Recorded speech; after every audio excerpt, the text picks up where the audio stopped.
How is it possible for human beings to change?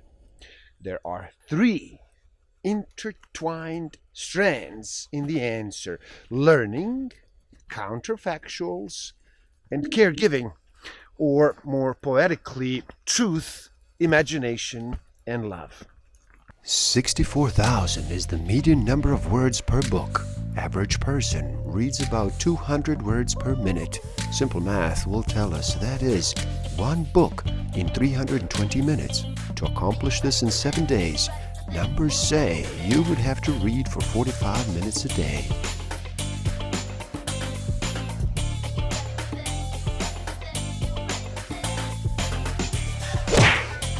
Don't forget to subscribe. Hit that notification button, like, comment, and share. Enjoy. Welcome to the Book of the Week series. Every week, as I read another amazing title, I share it with the world. My name is Igor S.F. Walker. Today, we look at the philosophical baby, what children's minds tell us about truth, love, and the meaning of life, by Alison Gopnik. So, how about you slow down and relax? Reduce all that noise for just a bit. Make that choice and decide to listen.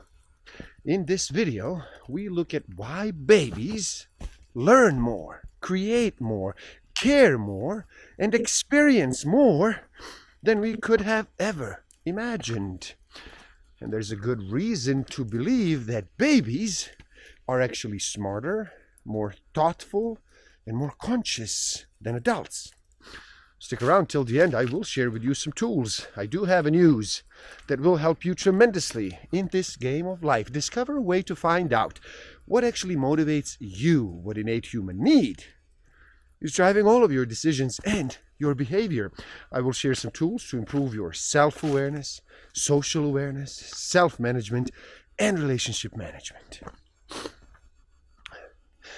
Conventional wisdom suggests that knowledge and imagination, science and fantasy, are deeply different from one another, even opposites.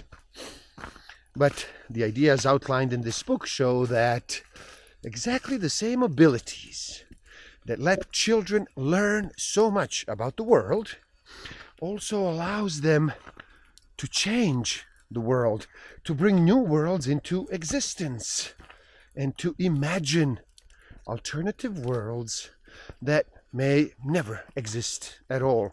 Children's brains create casual theories of the world, maps of how the world works. And now these theories allow children to envision new possibilities and to imagine and to pretend that the world is different. The evolutionary answer is that counterfactuals let us change the future, because we can consider alternative ways the world might be. We can actually act on the world and then intervene to turn it into one or the other of these possibilities. Counterfactual thinking lets us make new plans, invent new tools, and create new environments. Counterfactuals about the past and the characteristically human emotions that go with them seem to be the price we pay for counterfactuals about the future. Because we are responsible for the future. We can feel guilty about the past, because we can hope. We can also regret, because we can make plans. We can be disappointed. Now, can children think counterfactually? The most evolutionary, fundamental kind of counterfactual thinking comes when we make plans for the future, when we consider alternative possibilities and then pick the one we think will be most desirable.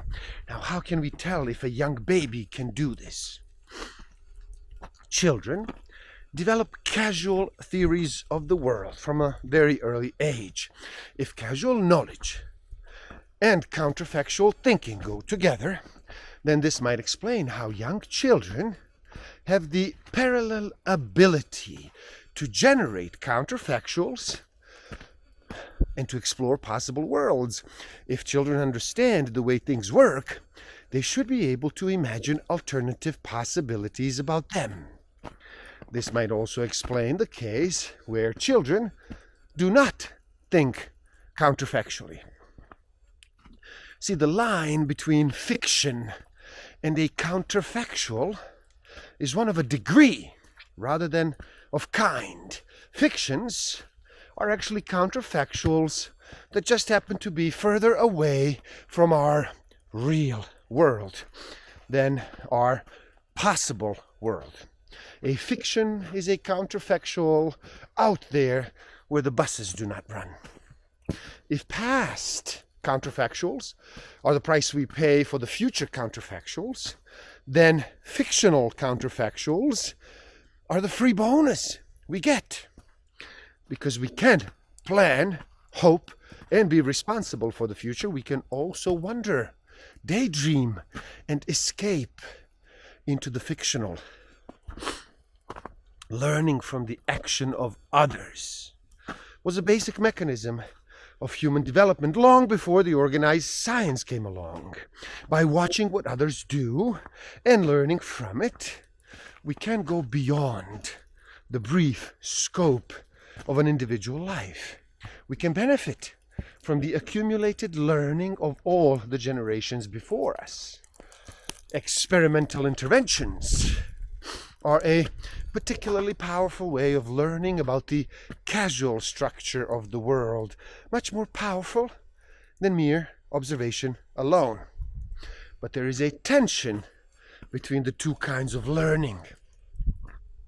Now, we can draw much stronger conclusions from experimentation than from observation.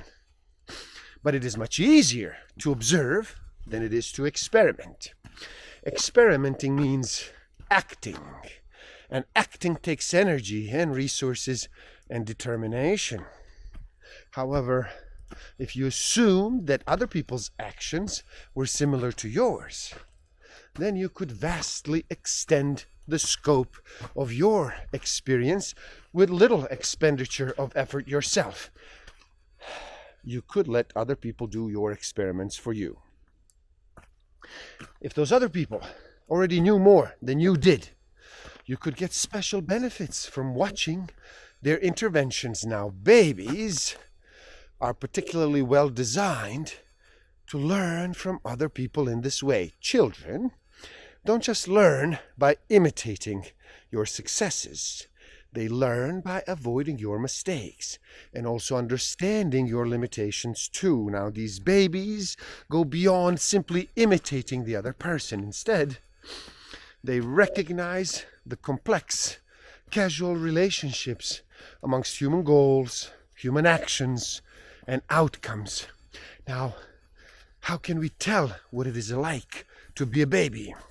Babies and young children cannot tell us about their experiences, and none of us accurately remember our infancy, and even our memories of early childhood are very hazy and unreliable. Nevertheless, it is possible to at least make an educated guess about what infant experience is like.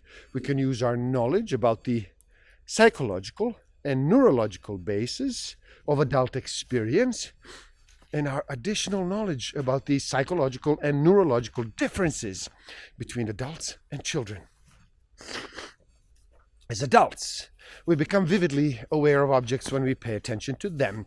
When we pay attention to objects, our brains produce neurotransmitters that make certain neurons work better and then change more easily. Babies pay attention in systematically different ways than adults, and their brains work differently too. Now, these differences suggest that baby consciousness may be systematically different from that of adults.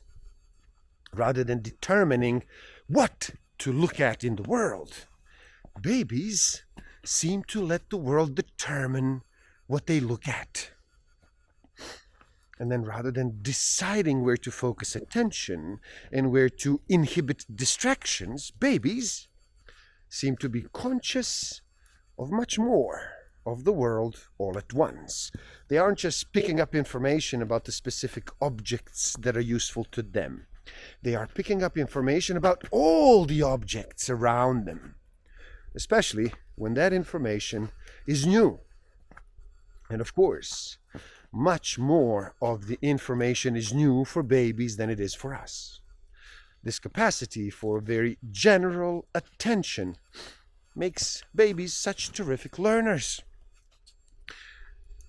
Brains make more and more connections between different neurons, but they also prune the less used connections and then retain only the most efficient ones. Now, both these processes take place simultaneously throughout development. Both are shaped by external events, but the balance changes. Earlier in life, we make more connections, and as we grow older, we begin to prune more connections. These processes may reflect complementary psychological processes and even reflect the quality of our experience. As babies learn more about how minds work, they automatically extend those discoveries both to themselves and to others. They assume that their own minds work the way the other people's do, and vice versa. 1-year-olds go beyond just emotion. They start to understand desire and intentions. They will imitate what other people want as well as what they feel. Now, if the experimenter wants to bang his hand on the box to make the box light up, well, weird as it seems, so do they, the babies. Now, 18-month-olds will even imitate an unfulfilled goal. If they see you unsuccessfully try to pull apart a tube, they will try to pull the tube apart themselves. They understand that the desires and goals of others are like their own desires and goals by 2 or 3. Children have an explicit theory of mind that says that other people work the same way they do, that they're happy when they get what they want, for example, and sad when they don't. When you imitate an emotional expression, or an action, or an intention, you make the feeling or action or intention your own. You act as if you're experiencing that mental state rather than just observing it. When children see another person express sadness, or make the box light up, or try to pull apart the tube, they themselves will act and feel sad, make the box light up, or try to pull the tube apart. Casual thinking lets us know what will happen if we do one thing rather than another. Normative thinking tells us which of these things we ought to do. Normative reasoning depends on rules. Making choices is hard. It means weighing all the complex information about what we want and what might happen, and then make it a single decision. Following rules makes that decision-making process much easier. It also lets me coordinate my decisions right now with my past and my future decisions. Now, if imagination helps children to find the truth, finding the truth also increases the power of imagination. How is it possible for human beings to change?